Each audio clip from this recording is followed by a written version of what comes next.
Neural pathway हो गया, endocrine signalling हो गई, coming towards the immune response.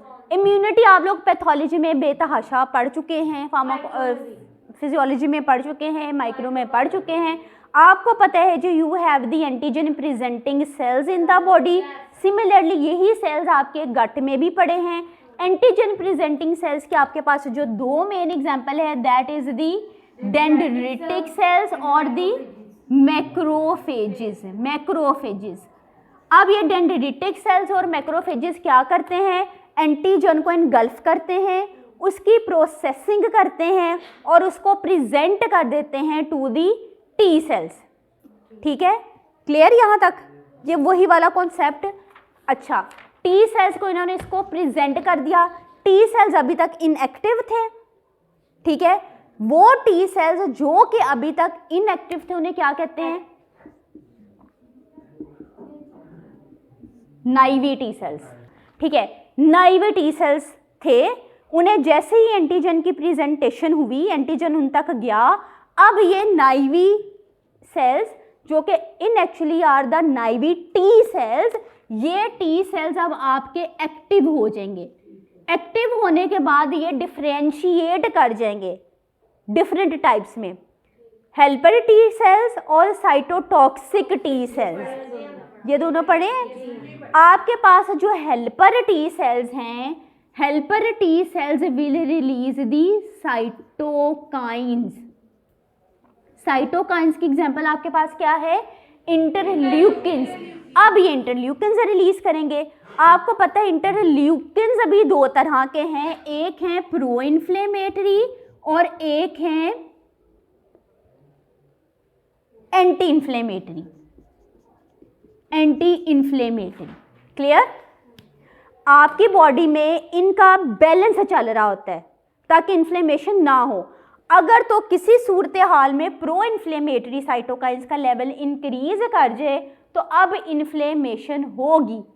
अगर इन्फ्लेमेशन होगी तो हम लोगों ने लास्ट लेक्चर में स्ट्रेस डिस्कस किया था, तो यहाँ पे स्ट्रेस इंड्यूस हो जाएगा।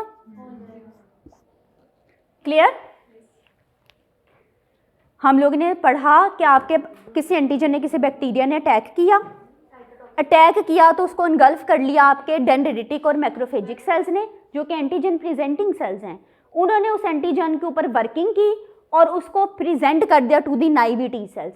नाइवी टी सेल्स जो कि इनएक्टिव थे, अब इस प्रेजेंटेशन के बाद वो एक्टिव हो जाएंगे और कन्वर्ट कर जाएंगे into helper and cytotoxic T cells. Helper T cells आपके साइटोकाइंस रिलीज करते हैं। साइटोकाइंस के आपके पास एग्जांपल है इंटरल्यूकिन। इंटरल्यूकिन दो तरह के हैं, वो इंटरल्यूकिन जो इन्फ्लेमेशन करवाते हैं, वो इंटरल्यूकिन जो इन्फ्लेमेशन को रोकते हैं। वो इंटरल्यूकिन जो इन्फ्लेमेशन करवाते हैं उनको हम कहते हैं प्रो इन्फ्लेमेटरी इंटरल्यूकिन्स। अगर प्रो इन्फ्लेमेटरी का लेवल बढ़ जाता है तो now there will be inflammation. अगर इन्फ्लेमेशन होगी तो डिफरेंट डिजीजेज हो जाएंगी गट की, इन्फ्लेमेटरी बाउल डिजीज हो जाएगी, डायरिया हो जाएगा। ठीक है, तो भाई अब क्या स्ट्रेस इंड्यूस हो जाएगा। आपके विद इन द बॉडी आपके पास पड़े हुए हैं मास्ट सेल्स।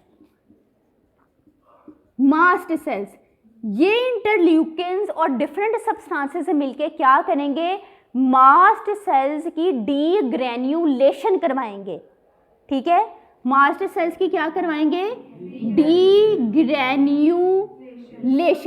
जब मास्ट सेल्स की डीग्रेन्युलेशन होगी तो इसमें से रिलीज होगी हिस्टामीन और सेरोटोनिन। आर्टिकल्स पढ़ो ना तो उसमें लिखा होगा सेरोटोनिन भी रिलीज होती है। क्लियर? आपके बॉडी के अंदर मास्ट सेल्स भी पड़े हुए हैं। ठीक है, मास्ट सेल्स के अंदर ग्रैन्यूल्स पड़े हैं, उन ग्रैन्यूल्स के अंदर डिफरेंट मीडिएटर्स पड़े हुए हैं। फॉर एग्जांपल उधर हिस्टामीन पड़ी हुई है। जब जी आपके पास कोई एंटीजन आया, मास्ट सेल्स की डीग्रेन्युलेशन होगी, उसके अंदर के जो ग्रैन्यूल्स हैं वो टूट फूट जाएंगे और रिलीज कर देंगे हिस्टामीन को। मेरे पास आर्टिकल्स है ये सेरोटोनिन भी रिलीज करते हैं। ठीक है, तो फिर हिस्टामीन और सेरोटोनिन रिलीज होगी।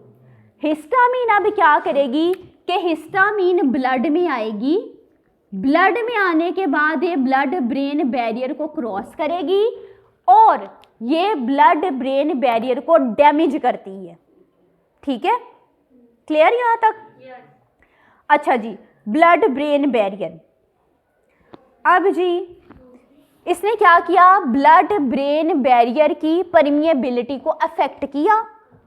ठीक है, तो क्या अब इसकी एक्सेस सीएनएस तक हो गई? आगे जाके इन्फ्लेमेशन में जो आपने हिस्टामिन से रिलेटेड सारे फीचर्स पढ़े थे वो इसके अंदर आ जाएंगे। ठीक है, कि कैसे अब हिस्टामिन आगे से पूरी इन्फ्लेमेशन करवाएगा। इन्फ्लेमेशन स्टार्ट की हुई है ना, हिस्टामिन क्या करेगा, वेजोडाइलेशन करवाता है।